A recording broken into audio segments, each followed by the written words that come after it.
మీరు మీ పార్టీ పనిచేసినటువంటి కార్యకర్తలను స్థానం కల్పించండి, మేము కాదనడం లేదు. కానీ పార్టీ కార్యకర్తలను కూడా మీరు థయాలజిస్టులుగా చేసి ముస్లిం పండితులను అవమానించడమే కదా దీనికి ఒక నిదర్శనం అని చెప్పేసి నేను ఈ మీడియా ముఖంగా చెప్తున్నాను. ఆ ముగ్గురి పేర్లు సబ్ క్లాస్ 3లో Pathan Khader Khan expert in Muslim theology, Syed Shahi Sultan Moosavi expert in Muslim theology, Sheikh Hasan Basha expert in Muslim theology. వీళ్ళు ముగ్గురు పార్టీకి హార్డ్ కోర్ తెలుగుదేశం కార్యకర్తలు. ఇందులో హసన్ బాషా అనేటువంటి వ్యక్తి ఆయన తెలుగుదేశం పార్టీలో రిసెప్షనిస్టు. వీళ్ళను ఎవరు పడితే వాళ్ళను థయాలజిస్టుగా, ఇస్లాం పండితులుగా మీరు సృష్టించడంలో చేయడంలో మీ మతలబ్ ఏంటనేది నేను ఇవాళ ఈ తెలుగుదేశం పార్టీకి, ఈ కూటమి ప్రభుత్వానికి ప్రశ్నిస్తున్నాను. అలాగే తొలిసారిగా జీవితంలో ప్రతి ముస్లిము తొలిసారిగా మక్కా యాత్రకు వెళ్ళాలని అందరూ భావిస్తారు. అలాంటి తొలిసారిగా మక్కా యాత్రకు వెళ్ళేటువంటి వారిని ఈ మత గురువులు వాళ్ళను ఒక ట్రైనప్ చేసి అక్కడ మక్కాలో ఎటువంటి పరిస్థితులు ఉంటాయి, అర్కాన్లు అంటారన్నమాట ముస్లిం పద్ధతిలో కార్యాలు.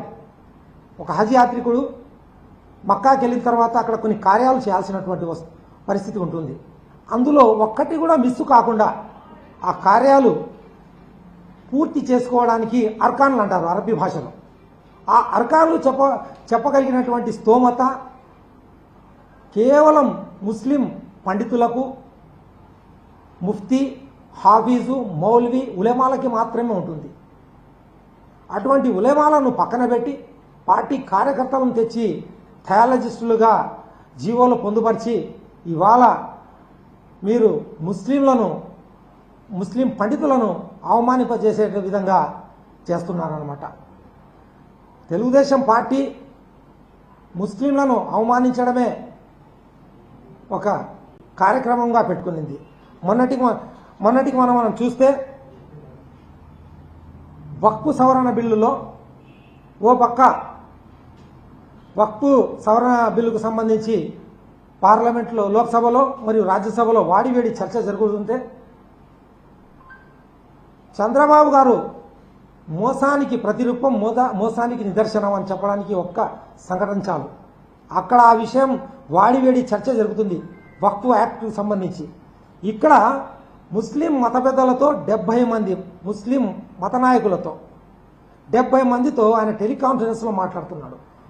ఒక పక్క ఏమో ఆ బిల్లుకు పూర్తిగా మద్దతు ఇస్తున్నారు వాళ్ళు, ఒక పక్కమో ఈయన ముస్లిం పెద్దలను 70 మందిని లైన్లో తీసుకొని ఇంకా ఆ బిల్లు పైన నమ్మకం కలిగిస్తూ ఏ విధంగా మోసం చేయాలి, ఏ విధంగా కళ్ళబొల్లి మాటలు చెప్పాలని చెప్పేసి ఆయన ప్రవర్తించినట్టు తీరు ప్రతి ఒక్కరు గమనిస్తున్నారు.